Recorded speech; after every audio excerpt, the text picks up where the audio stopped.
Hello, everyone. This is Joanne Lance with another episode of Masters of Extraordinary Proficiency, Ordinary People Doing Extraordinary Things. And what a guest this month who has done extremely extraordinary things. I'd like to introduce you to Dr. George Waters. He's a renowned cardiologist in the Boston area. And today we're going to speak about medical issues. And George, welcome, George.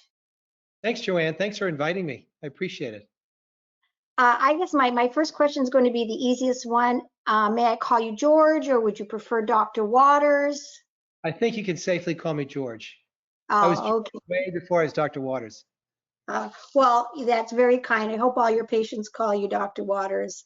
Yeah, for sure. Most of them do, but some don't. Uh, So today, George, we're going to talk about all things about the heart, obviously, because you are a cardiologist. And I'd actually like to start in a very personal way, especially since we're talking about the heart. And I noticed you have a picture behind you. And I recall you're sharing with me about some of the influences your mom had.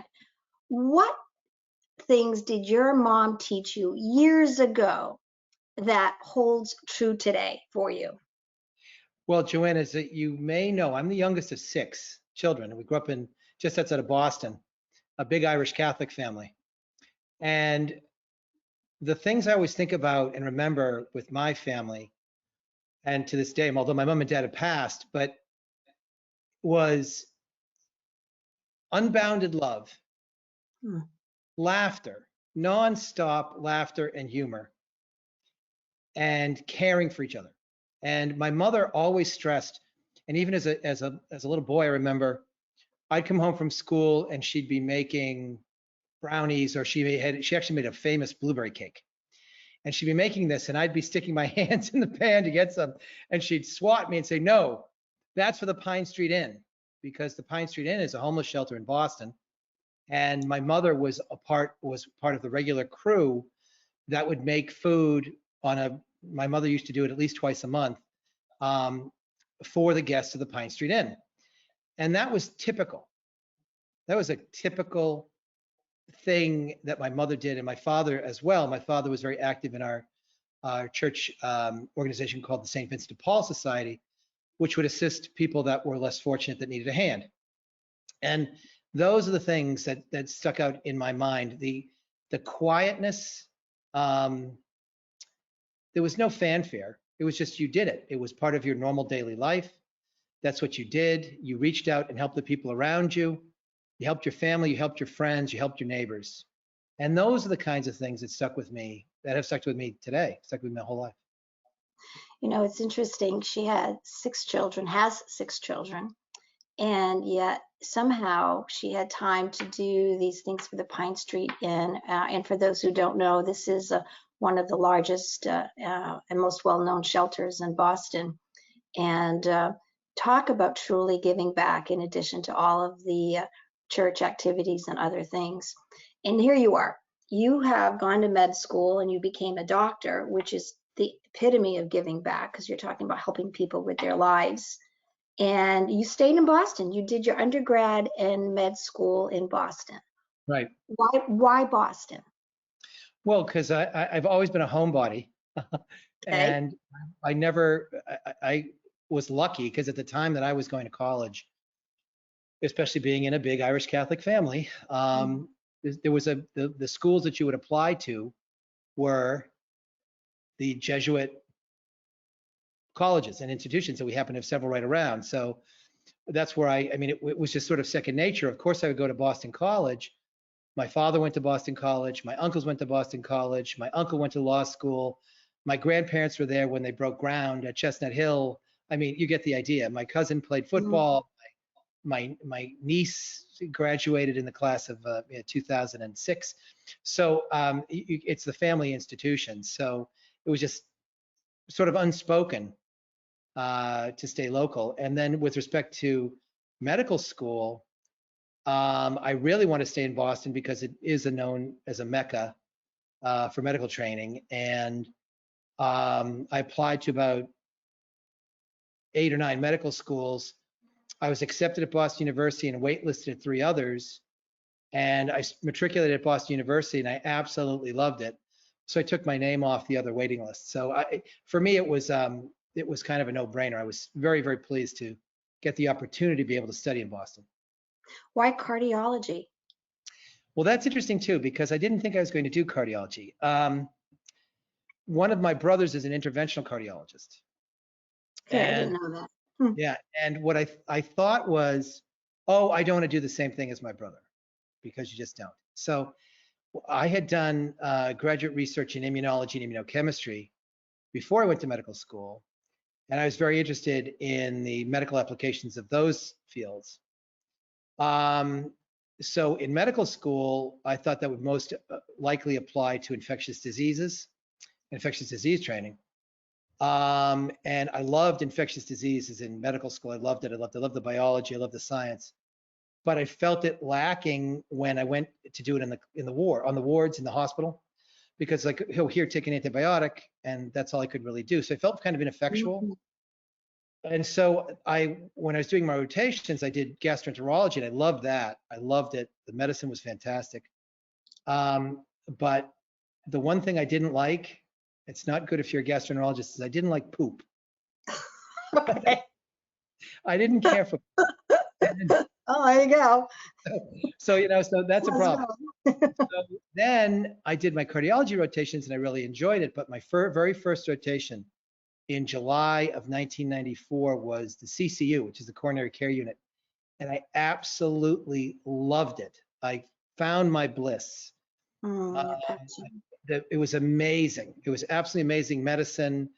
It was amazing physiology. I had the ability to take someone who's incredibly sick and completely control their disease state and make them better. And it was unbelievably satisfying. So that's why I decided, when I ultimately decided to do that, and I said I had this sort of inner conflict. I said, well, my brother Jamie's a cardiologist. Do I really want to do that too? And I said, forget this. Of course I do. I loved it. So that's why I did it. Following your passion and giving back at the same time. Now, you talked about school back in '94, but you recently went back to school to obtain your MBA at Brandeis, another Boston university, and it was in management. Why would you go back and get your MBA in management versus maybe some specialized thing with the heart? Well, I guess some people would say because I'm a masochist. That's not why. No, what happened was I just celebrated my 20th anniversary at my hospital. And about probably 7 to 10 years in, I noticed there was a gigantic disconnect between my understanding. At that point, I had a very firm understanding of medicine and cardiology and the practice of medicine, but I had a very big disconnect with the business aspects of medicine. And my problem was that I was at a disadvantage with respect to discussions with the administration surrounding everything from, my compensation to, in medicine, we use this term called relative value units. In other words, a quantitation of the work that we actually do, and also my grasp and understanding of the financial performance of the institution and interpreting the bottom line, et cetera, et cetera, et cetera. I had never studied this. I mean, I'd studied, physics and immunohistochemistry, and I mean, you name it. I studied all those other things, but I had never taken a course in accounting or finance or healthcare management or healthcare policy or these other things. So I decided that I needed to have a better understanding of those things. And it was really kind of weird. I discussed it at length and thought about it. And I knew that sort of the fates were intervening, because I had been thinking about it, and I had just received an email from the Massachusetts Medical Society about this executive MBA program specifically tailored for physicians, done through the Heller School at Brandeis. I said, oh, that sounds really interesting. And the next day, I got an email from my chief medical officer at my institution saying, oh, there's a executive MBA for physicians at Brandeis. And I said, it was just really weird. It was almost like a lightning strike because I had just been thinking about it. And the back-to-back messages said, you know, my kids are now the right age. My kids were younger, you know, earlier, and I didn't want to take the time and the other commitment. And my practice is extremely stable. And I talked to the director of the program. I called him up and said, you know, what do you think? And he goes, you can definitely do it. You can do it. It's hard. You're gonna bust your tail, but you can do it. And I jumped, and I absolutely loved it. I was really blindsided by this, Joanne. I really didn't think I would, or I thought that, oh, you know, whatever, it'd be interesting. But it was absolutely fascinating. You know, to study entrepreneurship and strategic planning. I loved that. I absolutely loved that. Healthcare policy with one of the nation's most, you know, renowned healthcare policy analysts who actually helped lay the fundamental groundwork of Obamacare, and on and on and on. Superb faculty. It was a fantastic experience. And the other thing that was great, I made absolutely wonderful friends. I have friends now all over the United States. I got a WhatsApp message about half an hour ago from my friend in Houston saying, if anyone would like to take some non-vaccinated COVID patients from me, I'd be happy to donate them. So, so we're amazing friends, all coming from the same perspective, wonderful teaching, wonderful experience. One of the best experiences I've ever had in my life. It was really, really outstanding. You know, you really, what you're saying is can be applied to those of us who are not in a medical field, whether you're in a sales and marketing field or accounting, or the need to go back just to get some business basics in business or strategic planning, no matter where you are in your discipline, even if you're at the highest part of your field, helps make you more well-rounded. And no matter how busy we are, because you have to be busy as a cardiologist, and I know you have a family, a large family, there's no excuse. So that's a very interesting lesson. I think probably goes back to your mom with the large family, and yet you find time for more. Exactly. It's interesting you talk about a friend of yours in Houston, because we're in various stages of COVID, and I have to ask the question, Sure. how has COVID changed the field of medicine? I mean, it has to have changed in the last couple of years. How's it changed? It has. It's given us a lot of, well, from my perspective at least, I'm a little bit disconnected from the day to day because as a subspecialist, although I deal with the COVID patients all the time, I don't have to do the day to day management. That's left to, in my institutions, left to the hospitalists who take care of these folks. They will call us in for particular cardiovascular issues. But it was a very interesting time, and I like to think that we are in at least phase 2 of this pandemic right now. What do I mean by that? I'm talking about phase 2 with respect to the healthcare providers. And that means in the first phase was the unknown. Mm. No idea how truly, at the early part, how infectious this was. We had no idea how lethal it was truly, because we didn't have adequate testing initially. We did not have any good therapeutics, nothing. And in the very beginning, way back, we did very little, but other than give people supportive measures and watch them die. Now, we're much more, the body of information is absolutely astonishing how it's exploded. What we have at our fingertips now. So multiple things have happened. The next phase, we're in the second phase because we've all been vaccinated. And I was very, very lucky. I was amongst probably the first 100,000 people in the United States to get a vaccination.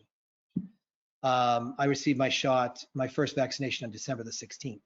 Wow. The Pfizer became available nationally December 14th. So I've been fully vaccinated for almost 8 months. So I'm due for my booster in 2 weeks, according to the CDC.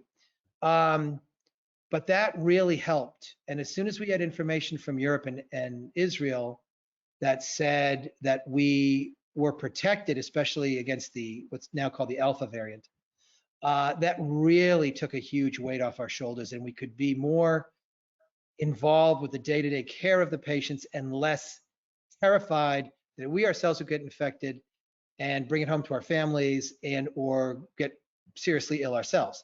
So that's what I mean by this next phase. We are moving into the endemic portion of this um, problem. Pandemic. Yeah, it's become from pandemic to endemic, and we're going to live with this forever now. And but it's going to take time, a lot of time, unfortunately, because this continues to mutate, and it will. Delta is just the beginning. We're going to have new challenges. So it's really put a huge wrench into the works. I tend to deal with older patients most of the time. 90+% of my patients are fully vaccinated. I still occasionally see some resistors. I do my best to educate as best I possibly can. Most of the time it's irrational though. There's no rational basis for why people want to do what they want to do, but you have to respect people's autonomy. But from your professional point of view, you're speaking in terms of what you've seen. Yeah. Horrifying. It was horrifying. Friends of mine all over the country. One of my friends is a pulmonary critical care doctor in New York, and what he witnessed was unimaginable. Unimaginable. So I've been relatively lucky and spared. So I think that it's made a profound change in healthcare delivery and healthcare management. Now we are a little bit less terrified than we were, but it's always there in the background, and we have to respect this virus. So. And well, not necessarily in the field of cardiology, but you use the term healthcare delivery and telehealth. I mean, I've used telehealth. I was far more open to telehealth, and I think my primary care was far more open to telehealth because of COVID. Absolutely. Do you think telehealth is here to stay? Is that something, or is that going to go back again, and or is it going to be a hybrid in the healthcare field? I think it's going to be a hybrid approach. It's going to vary with the discipline. In my particular location, geographically and otherwise, and also with the demographics of my patients have a little bit of difficulty with technology. Most don't have laptops that are webcam enabled, and a lot of my patients don't have smartphones. So other than doing telephone calls, it's difficult unless one of their children sets it up for them. I personally have found for patients that what I was doing is I was triaging my patients, because I did a fair amount of telehealth early on in the pandemic up until about March of this year. Then I switched back to full inpatient or in-person visits. In our particular setting, because we're a little bit more urban, et cetera, we're using less telehealth. However, in the more rural areas with big geographic distances, I think it's going to be invaluable, particularly if patients have access to high-speed internet connections that can support video platforms, et cetera, and they have the economic wherewithal to have the electronics necessary and the technological wherewithal. I think it can be great. Yeah, so push that button. We'll see. I love it. It's helped me a whole lot, because there's sometimes you just have to say, there's something in my eye, exactly. In the heart. Okay, speaking of the heart, I get this opportunity for free advice from you, and I have never ever asked you any advice health-wise at all. But what 3 things can I do, or can we do, to protect our heart? I gotta ask you. Oh, absolutely. Well, I think most people know most of them, but the things that I personally like to share with people is, number 1, get enough sleep. I don't think that people get enough sleep, and because it helps in a bunch of different ways. Number 2, exercise. We don't exercise enough as a general rule of thumb, especially, well, I was going to say in the more urban and suburban population, but I think it applies to everyone. I really do. Certainly I think about my ancestors, which led a very agrarian lifestyle. They'll live to be in their mid-90s. Why? Because they went to sleep when it was dark, because they had oil lamps. They ate what they grew. They worked and probably burned, I don't know, 5,000 calories a day doing physical labor. And then they went to bed and did it all over again. So as opposed to us, we're too distracted by our electronics. We're too distracted by all the other things that we do. We get distracted by our affluence because we have more availability to things and activities than our forebears did. And so sleep, exercise, and trying to eat good food. Good, fresh, mostly plant-based food. If you do that, you're getting about 90% of it. Oh, really?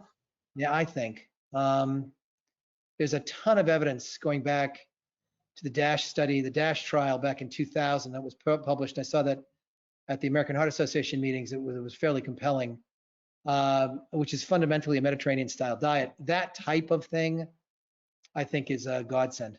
And I think that helps most people. And so I'm going to put you on the spot now. Look at you. Uh-oh. What do you do? What of those what do you follow, or do you follow all three? I don't get enough sleep. Yeah. I just don't. I try to, and I found that when I go on vacation, I typically sleep 10 hours a day. Yeah. I will fall asleep. My head will hit the pillow at 10 p.m. and I won't get up until 8 a.m. or even 9 a.m. when I'm on vacation, and I feel like $1,000,000. I do try to eat more plant-based foods. I could be better, but I am not bad. I especially love fruit. And exercise, I could do better, but I'm reasonable. We just started back with our full court basketball, as you know. And I also try to work out several times a week at my local gym. I really enjoy weightlifting, but mostly for stress reduction. And I try to do additional aerobic work as well. I'm hoping later this afternoon after our interview, I'll go to the gym. So that's what I try to do. 2 out of 3 ain't bad, as they Yeah. say. And so good advice. And it's interesting. You may not know this, but in our organization, we have this newsletter called Fully Charged. And those are the 3 things that we learn: is to be fully charged, is sleep, eat, and move. So I'm glad to hear it from you. So good advice. Okay. If you had to do it all over again, George, would you go into medicine? And would you go into cardiology if you had to do it all over again? Yes and yes. Really? I would. Medicine has become more challenging, and every year, well, first of all, they said it was going to be a problem when I finished, and I just had my 25th anniversary in my graduation from medical school.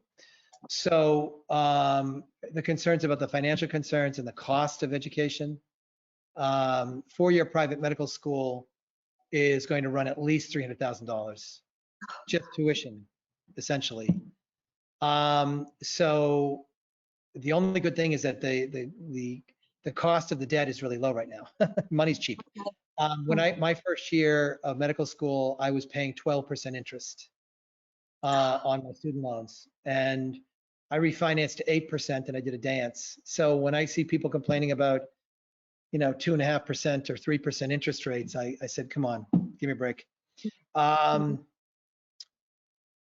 So yeah, I would, but the problem is it's becoming more and more difficult in the sense that the financial pressures are going to continue to push people that are not economically privileged into those disciplines that will make good income. So the person, it's going to be hard for somebody to do family practice medicine, which generally speaking isn't as well compensated as a procedure-based medical subspecialty, surgical specialty. It's going to be harder and harder and harder for those people to do that, unless they get some kind of subsidy or something. If you're independently wealthy, it's not a problem. You can do whatever you want, but we really want equity and Well, and not only that, but you want people from all walks of life practicing medicine, because they'll have a different connection with different patients. And I haven't really thought about the ratio of debt to future income. So some people will be pushed into different disciplines just because of that, rather than what you did is you followed your passion. even though your brother was in a similar field, you said, what the heck, this is what I really want to do. That's interesting, especially for us, through our parents that still have children like yourself about to consider a college and future school. Oh yeah. Well, George, I'm going to ask you this question, but I think I know the answer. Did you follow your mom's advice? Looking back. I tried to. I'm my mother's son, and I'm also my father's son. And they were an interesting blend of people. Um, my father could be impatient, as can I. Ask my wife or children. Um, Sarah's laughing in the background. Um, and my mother was overwhelmingly generous and compassionate and kind. And my father had that deep in him too. I have tried to do that. I try to show my kids that. What I've stressed to my children is the importance of putting yourself in someone else's shoes. You know, Mm. try to walk a mile in somebody else's shoes before you make a judgment. And I've certainly been guilty of that before, where I say, oh, this, and then I stop, I think, I say to myself, wait a minute here, there's more to this than meets the eye. I've tried to do that. And that's actually one of the things that business school helped me with too, provide a ton of insight. Because doctors can be incredibly imperious, and especially cardiology is notorious. A lot of the docs that trained me, I mean, there was more than one occasion when an esteemed, internationally recognized cardiologist with 1,000 publications one time turned to me and said, "What are you, stupid?" So yeah, so these things happen, and you have to. I'm kind of glad there's sort of a more awareness in society now than there used to be. Mm. And I think that's one of the things that's been there's sort of a great awakening. And I think that these are the things that my parents tried to instill in us, and I think that we need to instill in our children. So I hope I haven't let my mom down. Mom, did I let you down? I hope not. But it's a struggle. Every day is a new adventure, and we try harder and harder, and we try to rise to our own expectations. Well, George, you truly are an extraordinary person. And I love how you have a photo of your mom there. And I recognize a couple of your other photos as well, including one of your wedding day and with Sarah, your wife. There you go. And yeah, there it is. So my very best to Sarah. And I just want to say thank you so much for giving us your time and your attention, because you're very busy. And I apologize for the background noise. I've got to mute my cuckoo clock. Oh, we're alive. Who knew? Sort of a great way to end this interview. So thank you very, very much. Thank you, Joanne, for giving me the opportunity. All right. I appreciate it. Bye. Thanks. Bye. See you later. Thank you.